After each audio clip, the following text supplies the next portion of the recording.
Love is in the air on this week's episode of The Boys, titled Nothing Like It in the World. This fourth episode of the second season. We're about halfway through now. And in this episode, everyone's getting it on. From Butcher and his wife Becca, to Huey and Starlight, and Frenchie and Kimiko, sort of.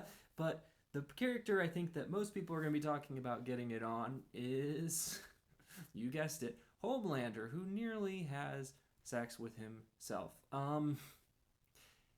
Testament to how little we think of this character that I think most of us were probably pretty sure he was actually going to go through with it. And it's kind of a funny little thing. If you could forget that you were actually getting it on with a old bald dude, then I feel like you could have a lot of fun with Madeline Stillwell.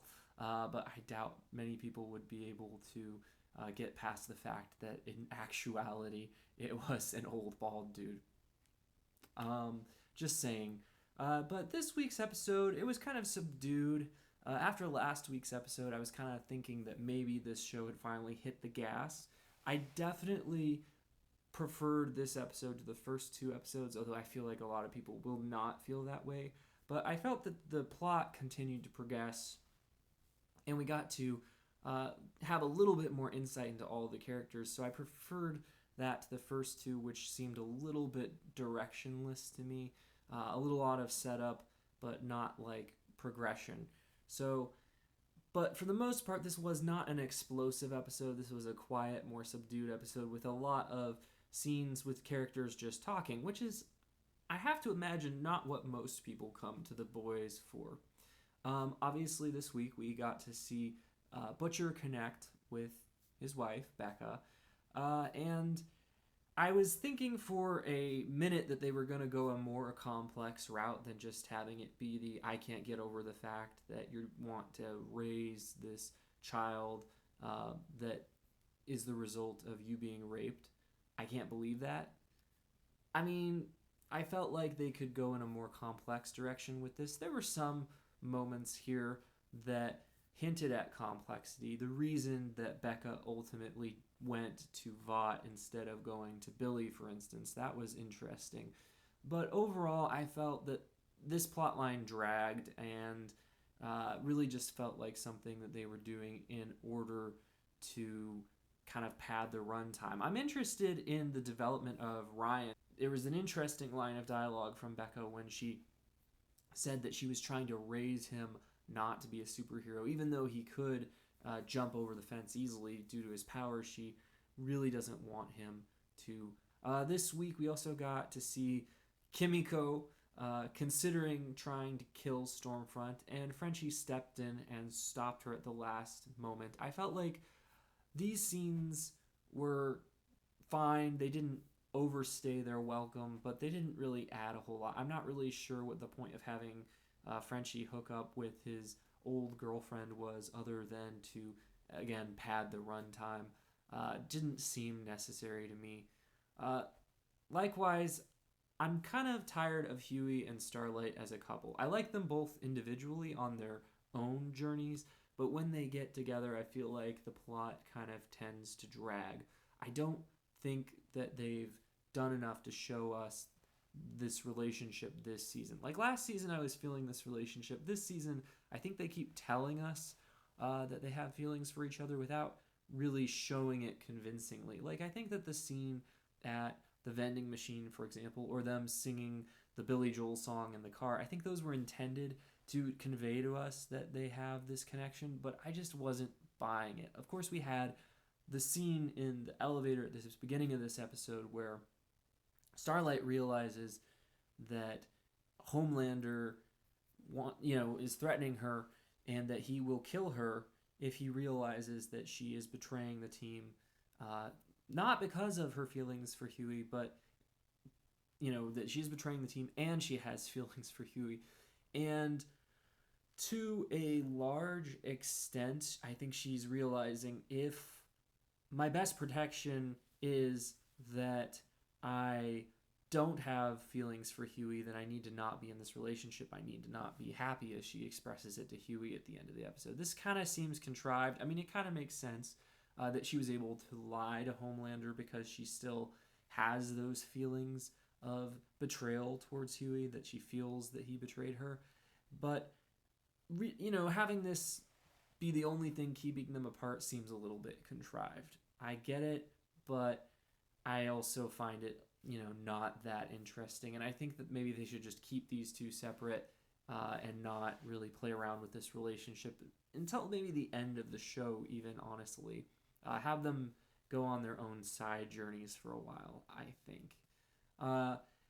Mother's Milk was along for the ride this episode with Huey and Starlight on what was essentially a long car trip to find out Stormfront's backstory, that she was originally this soup called Liberty who was around during World War II. And I didn't pick up on this last episode. I probably should have, but she clearly has racist inclinations. She killed the family in the home because they were minorities, and she kills this black woman's brother this episode because he's black, basically. So this is very topical. It's amazing how many of these shows, I think, that were in production probably before a lot of the events of the last year are touching on this. We're definitely at a cultural moment. It's interesting. I think one of the highlights of the episode, which I'll touch on in a moment, was Stormfront's speech to Homelander, where she talks about how she's changed her identity with the times.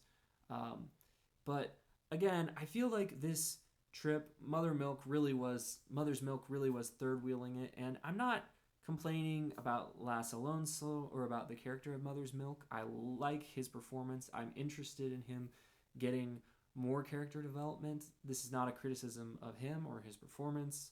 I think, though, that it all felt like a little bit of an afterthought. I felt like the conversation between Starlight and Mother's Milk felt largely unconvincing, that they were actually having a connection.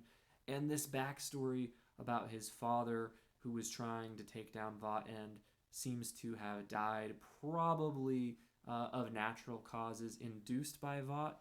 So basically killed by Vought. I feel like this all just feels like an afterthought and not really adding a lot to our understanding of Mother's Milk's character. I feel like they could have been more specific with this and made it more convincing. Again, not a diss on the character or the actor.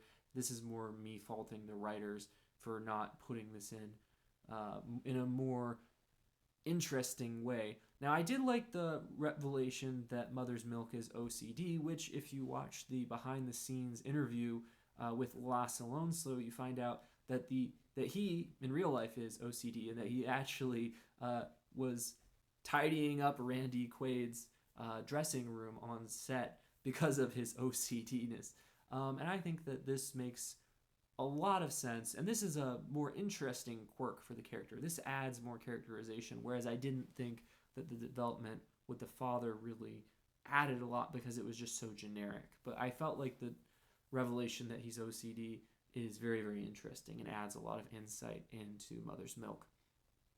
Homelander, I think, is the one who's going to get the most conversation this episode, primarily because he just basically reminded everyone what a scumbag he is. First, he outs Queen Maeve in an interview where he's basically demonstrating what happens a lot of times when people are trying to convince you, our company is diverse. Look, we have a lesbian, we have a black person.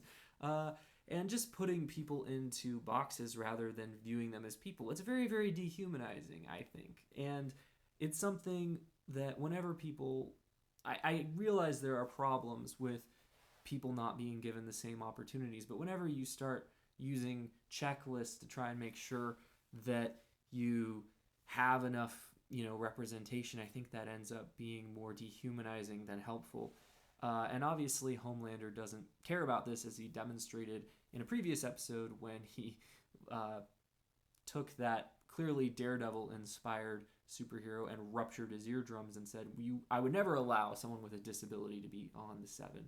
And, just totally fitting with his character. He doesn't care about anyone but himself, as evidenced this episode even further. But to me, it was really the most fascinating scene of the episode between him and Stormfront, who, we are gradually realizing is playing a role. She's playing this role really convincingly of this liberated woman who really cares about the oppressed. But in her speech to Homelander, she shows that, no, that's not really who I am. I actually have adapted my personality to fit the times. And obviously, I think that a lot of her speech was commentary on the state of modern politics. I think the writers were clearly sticking in some digs at Trump, although to me, it could be taken, and I'll give them the benefit of the doubt on this, to be speaking to the state of politics in general, that it's more important that you get a few people angry than that you actually have a message of hope and unity that makes everyone love you. It's more important that you get like a few people upset, which is kind of what politics has devolved into, unfortunately. And her speech, I thought, was really interesting. I think that Aya Cash is making the character very, very compelling. I think the writing has added a lot of nuance here. And to me, I'm probably more interested to see more development of Stormfront than any other character in the upcoming episodes.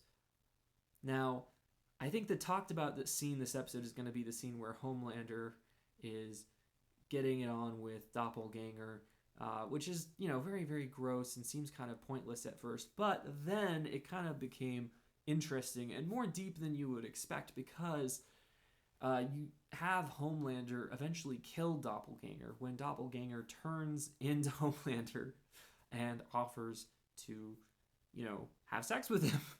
And at first I thought that they were going to go through with it, as I imagine a lot of people probably did. And I actually think that the way that Anthony Starr played the scene, it seemed evident that he wanted to go through with it, that this actually was an appealing suggestion to him. But I think that the reason that he ultimately didn't is because either he saw, I think the behind the scenes interview for this show was very enlightening. Some of the actors had theories about this, and I think they were really good theories. One of them was that Homelander, for the first time, saw how pathetic other people see him, which is possible because this is what Doppelganger thinks he wants, which would infuriate Homelander and, be justification enough for him to kill him.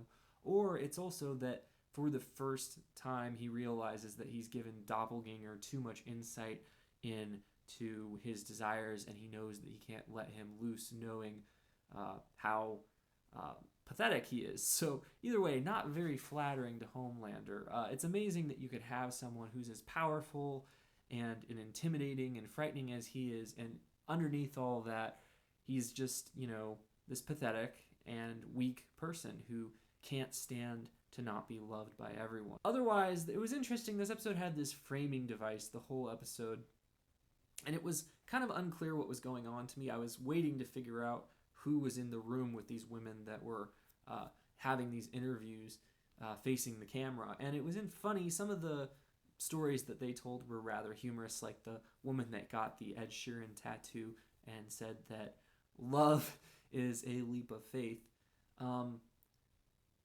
And this kind of seemed reminiscent of When Harry Met Sally, all of those vignettes with the older couples and the younger couples discussing their love stories. That's kind of what this reminded me of for the most part. And then the eventual revelation that they're trying to find a bride for the Deep as part of his initiation to the Church of the Collective and in his rehabilitation so he can rejoin the Seven. I don't know a lot about Scientology, but this clearly seems like a dig at them and at Tom Cruise. I'm not finding these scenes particularly funny. I feel like the Deep kind of has played out as a character, and I'm not really that interested in seeing more of this. But I did find this framing device and the eventual revelation of what was going on to be pretty clever, and to be a good use of the Deep, since he hardly appeared this episode. So that was pretty interesting and well done, in my opinion. Those are just my thoughts. Let me know what you thought in the comments. If you're interested in seeing my upcoming reviews of other shows and movies, please consider subscribing. And as always, you can watch more videos right now.